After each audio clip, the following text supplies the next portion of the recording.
రాజధాని వెంకటపాలెంలో శ్రీ వెంకటేశ్వర స్వామి ఆలయ విస్తరణ పనులకు శంకుస్థాపన చేశారు సీఎం చంద్రబాబు.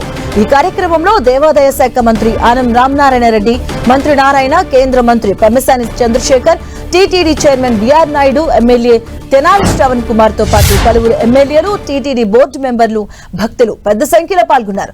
2 దశల్లో ఈ ఆలయాన్ని 260 కోట్ల రూపాయలతో అభివృద్ధి చేయనున్నారు. మొదటి దశలో 140 కోట్ల వ్యయంతో విస్తరణ పనులు చేయబోతున్నారు.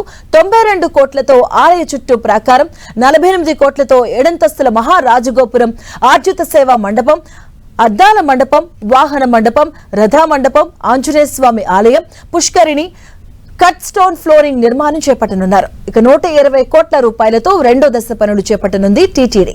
శ్రీవారి ఆలయ మాడవీధులు, అప్రోచ్ రోడ్లు, అన్నదాన కాంప్లెక్స్, యాత్రికులకు విశ్రాంతి భవనం, అర్చకులు, సిబ్బందికి క్వార్టర్స్, రెస్ట్ హౌస్, పరిపాలనా భవనం, ధ్యాన మందిరం, వాహనాల పార్కింగ్ సౌకర్యాలను చేపట్టబోతున్నారు. శ్రీ వెంకటేశ్వర స్వామి తమ కులదైవమని, తిరుమల శ్రీవారి దర్శనానికి సీఎంగా వెళ్లనని, ఓ సాధారణ భక్తుడిగా వెళ్తానని చెప్పారు చంద్రబాబు. తిరుమలను అపవిత్రం కానివ్వబోనంటూ స్పష్టం చేశారు. తప్పు చేస్తే ఈ జన్మలోనే శిక్ష పడుతుంది అన్నారు. గత ప్రభుత్వం అమరావతి రైతులను వేధించింది అన్నారు సీఎం చంద్రబాబు.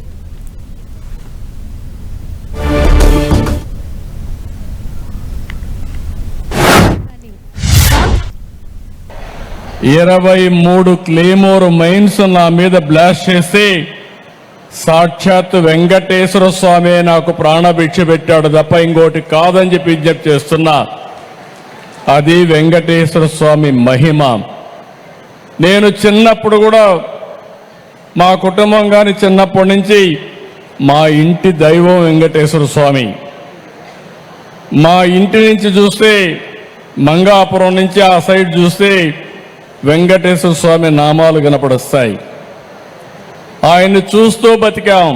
నేను ఎప్పుడు పోయినా వెంకటేశ్వర స్వామి దగ్గరికి పోతే ఎప్పుడు కూడా క్యూలోనే పోతాను. ఎప్పుడు కూడా నేను ముఖ్యమంత్రిగా అక్కడ వెళ్ళను, ఒక భక్తుడిగా వెళతాను, ఒక భక్తి భావంతో వెళతాను. వెళ్ళినప్పుడు అక్కడ సామాన్య భక్తుడిగానే ఉండాలి తప్ప ఒక ముఖ్యమంత్రిగా పెత్తందారిగానో లేకుంటే హోదాతో ఉండడం కరెక్ట్ కాదనేది నా భావన. ఆయన పవిత్రతను ఆయనే కాపాడుకుంటున్నాడు.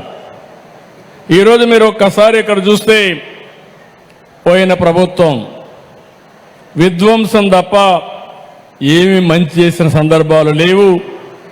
ఇక్కడ రైతాంగం మంచి చేసి మంచి సంకల్పంతో భూమి ఇస్తే 5 ఏళ్లు ఈ రైతుల్ని ఎంత వేధించాడో ప్రత్యక్షంగా మనం చూశాం. నరకాన్ని చూపించారు.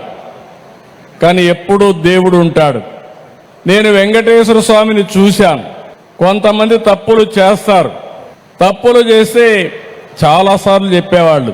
కొంతమంది మనం అనుకోది వేరే జన్మలో మనల్ని శిక్ష పడుతుంది, మనం నష్టపోతాం అనుకుంటాం. కానీ వెంకటేశ్వర స్వామి మాత్రం ఈ జన్మలోనే తప్పు చేసిన వాళ్ళకి శిక్ష ఇస్తాడని కూడా మీ అందరికీ విజ్ఞప్తి చేస్తున్నా. ఇది నా అనుభవం.